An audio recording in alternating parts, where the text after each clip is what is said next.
Hello, and welcome back to the final chapter of The Hounds of Baskerville by Sir Arthur Conan Doyle. It is entitled A Retrospection. It was the end of November, and Holmes and I sat upon a raw and foggy night on either side of a blazing fire in our sitting room at Baker Street.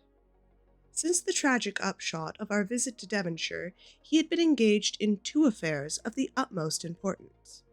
In the first of which he had exposed the atrocious conduct of Colonel Upwood in connection to the famous card scandal of the Nonpareil Club, while in the second he had defended the unfortunate Madame Montpensier from the charge of murder, which had hung over her in connection with the death of her stepdaughter, Mademoiselle Carrère, a young lady who, as will be remembered, was found 6 months later alive and married in New York. My friend was in excellent spirits over the success which had attained a succession of difficult and important cases, so I was able to induce him to discuss the details of the Baskerville mystery. I had waited patiently for the opportunity, for I was aware that he would never permit cases to overlap, and that his clear and logical mind would not be drawn from its present work to dwell upon memories of the past. Sir Henry and Dr. Mortimer were, however, in London, on their way on that long voyage which had been recommended for the restoration of his shattered nerves. They had called upon us that very afternoon, so that it was natural that the subject should come up for discussion. The whole course of events, said Holmes, from the point of view of the man who called himself Stapleton, was simple and direct, although to us, who have no means in the beginning of knowing the motives of his actions, and could only learn part of the fact, it appeared exceedingly complex. I have had the advantage of 2 conversations with Mrs. Stapleton, and the case has now been so entirely cleared up that I am not aware that there is anything which has remained a secret to us. You will find a few notes upon the matter under the heading B in my indexed list of cases. Perhaps you would kindly give me a sketch of the course of the events from memory? Certainly, though I cannot guarantee that I carry all the facts in my mind. Intense mental concentration has a curious way of blotting out what has passed. The barrister who has his case at his finger ends and is able to argue with an expert upon his own subject finds that within a week or two of the courts will drive it out of his head once more. So each of my cases displaces the last, and Mademoiselle Carrère has blurred my recollection of Baskerville Hall. Tomorrow, some other little problem may be submitted to my notice, which in turn disposes the fair French lady in the infamous Upwood. So far as the case of the Hound goes, however, I will give you the course of events as nearly as I can, and you will suggest anything which I may have forgotten. My inquiries show, beyond all question, that the family portrait did not lie, and that this fellow was indeed a Baskerville. He was the son of that Roger Baskerville, the younger brother of Sir Charles, who fled with a sinister reputation to South America, where he was said to have died unmarried. He did, in fact, marry, and had one child, this fellow, whose real name is the same of that as his father's. He married Burrell Garcia, one of the beauties of Costa Rica, and having purloined a considerable sum of public money, he changed his name to Vandeleur and fled to England, where he established a school in the east of Yorkshire. His reason for attempting this special line of business was that he had struck up an acquaintance with a consumptive tutor on the voyage home, and that he had used the man's ability to make the undertaking a success. Fraser, the tutor, died, however, and the school had begun well sank from disrepute into infamy.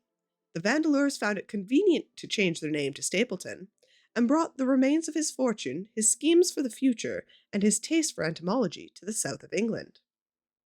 I learned at the British Museum that he was a recognized authority upon the subject, and that the name Vandeleur had been permanently attached to a certain moth which he had, in his Yorkshire days, been the first to describe. Now we come to the portion of his life which has proved to be such intense interest to us. The fellow had evidently made inquiry, and found that only 2 lives intervened between him and a valuable estate. When he went to Devonshire, his plans were, I believe, exceedingly hazy, but that he met mischief from the first is evident from the way that he took his wife with him in the character of his sister. The idea of using her as a decoy was clearly already in his mind, though he may not have been certain how the details of his plot were to be arranged. He meant in the end to have the estate, and he was ready to use any tool or run any risk for that end. His first act was to establish himself as near his ancestral home as he could, and his second was to cultivate a friendship with Sir Charles Baskerville and the neighbours. The baronet himself told him of the family hound, and so prepared way for his own death. Stapleton, as I will continue to call him, knew that the old man's heart was weak and that a shock would kill him. So much he had learned from Dr. Mortimer. He had also heard that Sir Charles was superstitious and had taken this grim legend very seriously. His ingenious mind instantly suggested a way by which the baronet could be done to death, and yet it would be hardly possible to bring home the guilt of the real murderer. Having conceived the idea, he proceeded to carry it out with considerable finesse. An ordinary schemer would have been content to work with a savage hound. The use of artificial means to make the creature diabolical was a flash of genius upon his part. The dog he brought from London, from Loss and Mangles, the dealers of Fulham Road. It was the strongest and most savage in their possession. He brought it down by the North Devon line and walked a great distance over the moor as to get it home without exciting any remarks. He had already on his insect hunts learned to penetrate Grimpen Mire, and had found a safe hiding place for the creature. Here he kennelled it and waited his chance. But it was some time coming. The old gentleman could not be decoyed outside of his grounds at night. Several times Stapleton had lurked about with his hound, but without avail. It was during these fruitless quests that he, or rather his ally, was seen by peasants, and the legend of the demon dog received new confirmation. He had hoped that his wife might lure Sir Charles to his ruin, but here she proved unexpectedly independent. She would not endeavour to entangle the old gentleman in a sentimental attachment which might deliver him over to his enemy. Threats, and even, I'm sorry to say, blows, refused to move her. She would have nothing to do with it, and for a time, Stapleton was at a deadlock. He found a way out of his difficulties through the chance that Sir Charles, who had conceived a friendship for him, made him the minister of his charity case in the case of this unfortunate woman, Mrs. Laura Lyons. By representing himself as a single man, he acquired complete influence over her, and he gave her to understand that in the event of her obtaining a divorce from her husband, he would marry her. His plans were suddenly brought to a head by his knowledge that Sir Charles would be leaving the hall on the advice of Dr. Mortimer, with whose opinion he himself pretended to coincide. He must act at once, or his victim might get beyond his power. He therefore put pressure upon Mrs. Lyons to write the letter, imploring the old man to give her an interview on the evening before his departure for London.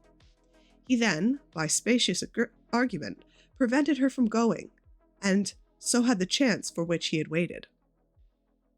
Driving back in the evening from Coombe Tracey, he was in time to get his hound, to treat it with his infernal paint, and to bring the beast round to the gate which he had reason to expect he would find the old gentleman waiting. The dog, incited by its master, sprang over the wicket gate and pursued the unfortunate baronet, who fled screaming down the yew alley. In that gloomy tunnel, it must indeed have been a dreadful sight to see that huge black creature with its flaming jaws and blazing eyes bounding after its victim. He fell dead at the end of the alley from heart disease and terror. The hound had kept upon the grassy border where the baronet had run down the path, so that no track but the man's was visible. On seeing him lying still, the creature had probably approached to sniff him, but finding him dead had turned away again. It was at that it left the print, which was actually observed by Dr. Mortimer. The hound was called off and carried away to its lair in Grimpen Mire, and a mystery was left which puzzled the authorities, alarmed the countryside, and finally brought the case within the scope of our investigation. So much for the death of Sir Charles Baskerville. You will perceive the devilish cunning of it, for really it would be almost impossible to make case against a real murderer. His only accomplice was one who could never give him away, and the grotesque, inconceivable nature of the device only served to make it more effective. Both of the women concerned in the case, Mrs. Stapleton and Mrs. Laura Lyons, were left with a strong suspicion against Stapleton. Mrs. Stapleton knew that he had designs upon the old man, and also of the existence of the hound. Mrs. Lyons knew neither of these things, but had been impressed by the death occurring at the time of an uncancelled appointment, which was only known to him. However, both of them were under his influence, and he had nothing to fear from them. The first half of his task was successfully accomplished, but the more difficult still remained. It is possible that Stapleton did not know of the existence of an heir in Canada. In any case, he would very soon learn of it from his friend Dr. Mortimer, and he was told by the latter all details of the arrival of Henry Baskerville. Stapleton's first idea was that this young stranger from Canada might possibly be done to death in London without coming down to Devonshire at all. He distrusted his wife ever since she had refused to help him in laying a trap for the old man, and he dared not leave her long out of his sight for fear that he would lose influence over her. It was for this reason that he took her to London with him.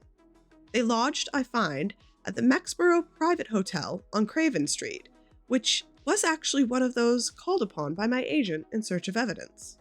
Here he kept his wife imprisoned in her room while he, disguised in a beard, followed Dr. Mortimer to Baker Street and afterwards to the station and to the Northumberland Hotel. His wife had some inkling of his plans, but she had such a fear of her husband, a fear founded upon brutal ill-treatment, that she dare not write to warn the man whom she knew would be in danger.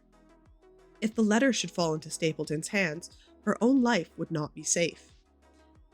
Eventually, as we know, she adopted the expedient cutting of the words from which would form the message and addressing the letter in a disguised hand. It reached the baronet and gave him the first warning of his danger. It was very essential for Stapleton to get some article of Sir Henry's attire so that, in case he was driven to use the dog, he might always have a means of setting him upon his track. With characteristic promptness and audacity, he set about this at once, and we cannot doubt that the boots or chambermaid of the hotel was well bribed to help him in his design. By chance, however, the first boot which was procured was a new one, and, therefore, useless for his purpose.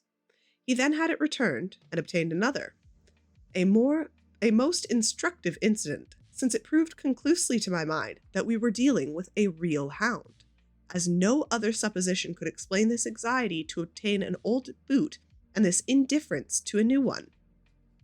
The more grotesque an incident, the more carefully it deserves to be examined, and the very point which appears to complicate a case is, when duly considered and scientifically handled, the one which is most likely to elucidate it. When we had a visit from our friends next morning, shadowed by Stapleton in the cab, from his knowledge of our rooms and of my appearance, as well as from his general conduct, I'm inclined to think that Stapleton's career of crime has been by no means limited to this single Baskerville affair. It is suggestive that during the last 3 years, there have been 4 considerable burglaries in the West Country, for none of which any criminal was ever arrested. The last of these, at Folkestone Court in May, was remarkable for the cold-blooded pistoling of a page, who surprised the masked and solitary burglar. I cannot doubt that Stapleton recruited his waiting resources in this fashion, and that, for years, he has been a desperate and dangerous man. We had an example of his readiness of resource that morning when he got away from us so successfully, and also of his audacity in sending back my own name to me through the cabman. From that moment, he understood that I had taken over the case in London, and therefore there was no chance for him there. He returned to Dartmoor and awaited the arrival of the baronet. "One moment," said I. "You have no doubt described the sequence of events correctly, but there is one point which you have left unexplained. What became of the hound when its master was in London?" "I have given some attention to this matter, and it is undoubtedly of importance. There can be no question that Stapleton had a confidant, though it is unlikely that he ever placed himself in his power by sharing all of his plans with him. There was the old manservant at Merripit house whose name was Anthony. His connection with the Stapletons can be traced for years, and as far back as the schoolmastering days, so that he must have been aware that his master and mistress were really husband and wife. This man has disappeared and has escaped from the country. It is suggestive that Anthony is not a common name in England, while Antonio is so in all Spanish and Spanish-American countries. The man, like Mrs. Stapleton herself, spoke good English, but with a curious, lisping accent. I have myself seen this old man cross the Grimpen Mire by the path which Stapleton had marked out. It is very probable, therefore, that in the absence of his master, it was he who cared for the hound, though he may never have known the purpose for which the beast was used. The Stapletons then went down to Devonshire, whither they were soon followed by Sir Henry and you. One word now is how I stood myself at the time. It may possibly recur to your memory that when I examined the paper upon which the printed words were fastened, I made close inspection for the watermark. In doing so, I held it within a few inches of my eyes, and was conscious of the faint smell of a scent known as white jessamine. There are 75 perfumes, which it is very necessary that a criminal expert should be able to distinguish from each other, and cases have more than once in my own experience depended upon their prompt recognition. The scent suggested the presence of a lady, and already my thoughts began to turn towards the Stapletons. Thus, I had made certain of the hound, and had guessed at the criminal before we ever went west to the country. It was my game to watch Stapleton. It was evident, however, that I could not do this if I were with you, since he would be keenly on his guard. I deceived everybody, therefore, yourself included, and I came down secretly when I was supposed to be in London. My hardships were not so great as you imagined, though such trifling details must never interfere with the investigations of a case. I stayed for the most part at Ch15, and only used the hut upon the moor when it was necessary to be near the scene of action. Cartwright had come down with me, and in his disguise as a country boy, he was of great assistance to me. I was dependent on him for food and clean linen. When I was watching Stapleton, Cartwright was frequently watching you, so that I was able to keep my hand upon all of the strings. I have already told you that your reports reached me rapidly, being forwarded instantly from Baker Street to Ch15. They were of great service to me, and especially that one incidentally truthful piece of biography of Stapleton's. I was able to establish the identity of the man and the woman, and knew at last how I stood. The case had been considerably complicated through the incident of the escaped convict and the relations between him and the Barrymores. This you also cleared up in a very effective way, though I had already come to the same conclusions from my own observations. By the time that you discovered me upon the moor, I had complete knowledge of the whole business, but I had not a case which I could go to a jury. Even Stapleton's attempt upon Sir Henry that night, which ended in the death of the unfortunate convict, did not help us much in proving murder against our man. There seemed to be no alternative but to catch him red-handed, and to do so, we had to use Sir Henry, alone and apparently unprotected, as bait. We did so, and at the cost of a severe shock to our client, we succeeded in completing our case and driving Stapleton to his destruction. That Sir Henry should have been exposed to this is, I must confess, a reproach to my management of the case, but we had no means of foreseeing the terrible and paralyzing spectacle which the beast presented, nor could we predict the fog which enabled him to burst upon us in such short notice. We succeeded in our object at a cost which both the specialist and Dr. Mortimer assure me will be a temporary one. A long journey may enable our friend to recover not only from his shattered nerves, but also from his wounded feelings. His love for the lady was deep and sincere, and to him, the saddest part of all of this black business was that he should have been deceived by her. It only remains to indicate the part which she had played throughout. There could be no doubt that Stapleton exercised an influence over her, which may have been love, or may have been fear, or very possibly both, since they are by no means incompatible emotions. It was, at least, absolutely effective. At his command, she consented to pass as his sister, though he found the limits of his power over her when he endeavored to make her a direct accessory to murder. She was ready to warn Sir Henry so far as she could without implicating her husband, and again she tried to do so. Stapleton himself seems to have been capable of jealousy, and when he saw the baronet paying court to the lady, even though it was part of his own plan, still he could not help interrupting with a passionate outburst which revealed the fiery soul which his self-contained manner so cleverly concealed. By encouraging the intimacy, he made it certain that Sir Henry would frequently come to Merripit House, and that he would sooner or later get the opportunity which he desired. On the day of the crisis, however, his wife suddenly turned against him. She had learned something of the death of the convict, and she knew that the hound was being kept in the outhouse on the evening that Sir Henry was coming to dinner. She taxed her husband with his intended crime, and a furious scene followed, of which he showed her for the first time that she had a rival for his love. Her fidelity turned in an instant to bitter hatred, and he saw that she would betray him.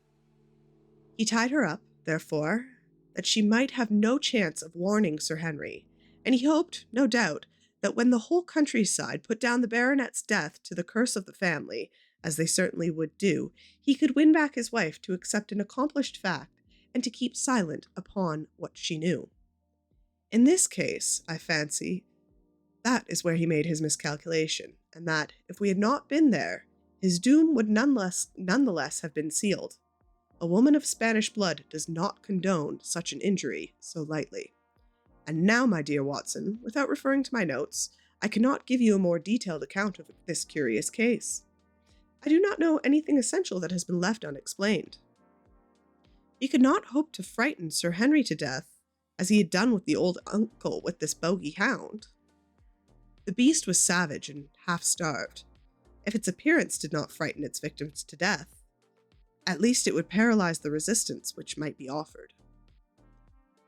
No doubt. There remains one difficulty. If Stapleton came into succession, how could he explain the fact that he, the heir, had been living unannounced under another name so close to the property? How could he claim it without causing suspicion or inquiry? That is a formidable difficulty, and I fear that you ask too much when you expect me to solve it. The past and the present are within my field of inquiry, but what a man may do in the future is a hard question to answer. Mrs. Stapleton had heard her husband discuss the problem on several occasions. There were 3 possible courses. He might claim the property from South America, establishing his identity before the British authorities there, and so obtain the fortune without ever coming to England at all. Or he might adopt an elaborate disguise during the short time he was needed to be in London. Or again, he might furnish an accomplice with the proofs and papers, putting them in as heir, and retaining a claim upon some portion of his income. We cannot doubt, from what we know, that he would have found some way out of the difficulty. And now, my dear Watson, we have had for some weeks of severe work, and for one evening, I think we may turn our thoughts to more pleasant channels. I have a box of Le Huguenots, and have you heard of the Des Rexes? Might I trouble you, then, to be ready in half an hour, and we can stop at Martini's for a little dinner on the way. And that brings us to the conclusion of the Hounds of Baskerville. I thank you very much for joining us, and hope that you will join us again for another story soon. See you then. Goodbye.